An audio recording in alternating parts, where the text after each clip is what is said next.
Hello everyone, welcome to day 2. I just wanted to do a quick video to show you how I messed up. I love these stamps from Helen Darkin. She's going to be at the trade show this coming weekend, and I'm so excited to meet her. So I just want to show you the coloring that I did today. These are the stamps. They're called enveloper. They're great for envelopes, and she really has this amazing style, which I love, but I wanted to color more of her stamp. So I used my pinky finger to take the ink off of her eyes and the flowers on her cheeks. And I just wanted to draw some eyelids and some blue eyeshadow, which I love to do. And then in the end, I added, my lashes looked god-awful. They looked horrible. So you'll see that at the end of the video, and then how I corrected that. So I'm just kind of breezing by the coloring. It's like nothing special, and I just wanted to show you how I altered the stamp and how I messed up and how I fixed it. So I stamped this in some Barely Beige ink, and I'm just creating a body. I'm not worrying about how it looks. And then I'm making these flowers. You see the stamp on the left?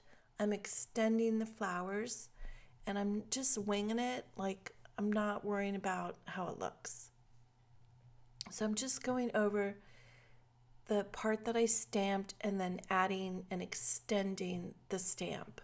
And I'll do a freeform flower on the left, and then I'm just tracing over everything with this Sharpie marker. Later, I'll go over the whole thing again. So you'll see that. So I'm going to speed up a lot of this because I just want to show you the process.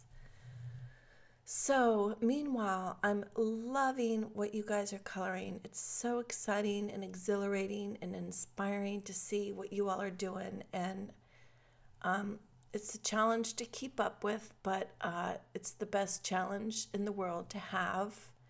And it's just so energizing to me. I wish I could had more hours in the day, as I'm sure you do too.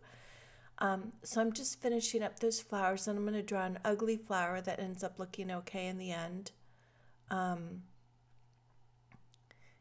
Right there, I think the ugly flower is coming in a minute. I just did some doodle loop-de-loops right here. I mean, how basic can you get? It just goes to show when you add white dots, it makes everything better. Now this flower is from another stamp set. I'm going to stamp that on there. And there's a cat. So I stamped the cat on her body that I drew. And I'm just outlining. I'm using the stamp to see how those eyes go. And just pretty much doing the nose, the mouth, and the eyes on her shirt. They kind of landed right where the boobs go. But I don't know. It's such a fun, whimsical set. I just wanted to play and have fun with it, and that's what I did. And I tell you, I really wanted to throw this in the trash because look at her eyes. They just don't look right. But I'm like, Kathy, you got to stick with this. You got to take your own advice. So it's kind of fun to see how it ended up. Now I'm just going over that flower. I'm going to finish outlining, and then I'll do some coloring. Before I do the coloring, her dress, her body that I did, I just like literally drew those 2 lines, and it needed something else that looks like a popsicle person. So I kind of gave her a skirt and made it look like an apron, and then a little collar, and I'll just have some fun coloring this later. I'm just putting some cheeks on her. I love a rosy cheek and eyeshadow, and this is how I color faces all the time. I have lots of videos with it, but I just, again, wanted to show you the process. So, what else? So I had a blue marker here, so I figured it's just easier to define where the flowers go if I outline them and do a background. So I'm just doing that really quick, somewhat quick. And it just makes her stand out more.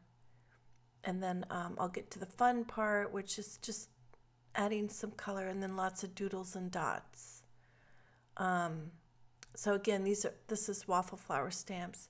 I called my brother. I put my phone on speaker sometimes when I'm coloring. And this would have been a good background to use the rag technique. Now, a lot of times I call these helmet heads when there's not a part. I always add a part because I think it gives you a starting and a stopping point.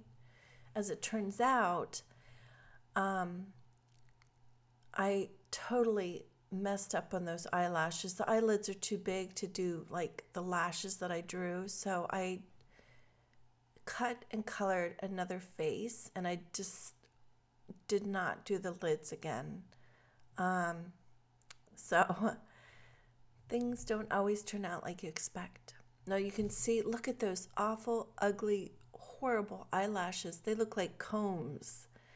I even hate to show you. So I left her eyes as they are, cut it out, and then I'm going to put one of those bobble things under her face. So it's fun. So before I put the bobble thing on, I'm going to dot and trace everything again and add some white accents. And that's coming up here in 1 minute. And I'm going to come back and list the supplies later in the description. I just got to get this up. I'm already kind of like behind the 8 ball, and it's only day 2. So this is what she looks like with a normal face. And then you'll see the dots and lines. And when you do that dots and lines, don't think too much about it. Just put on some music and have some fun. So I got a little carried away with all the little eyelash lines, but it was fun and it makes it more interesting. And then you can see the little bobble thing there, the video part cut out. Of course, I always have technical difficulties. So I want to thank you guys so much for sharing what you're doing. It's so exciting, and I'm proud of you for taking time for yourself. So see you soon in another video. All right, bye.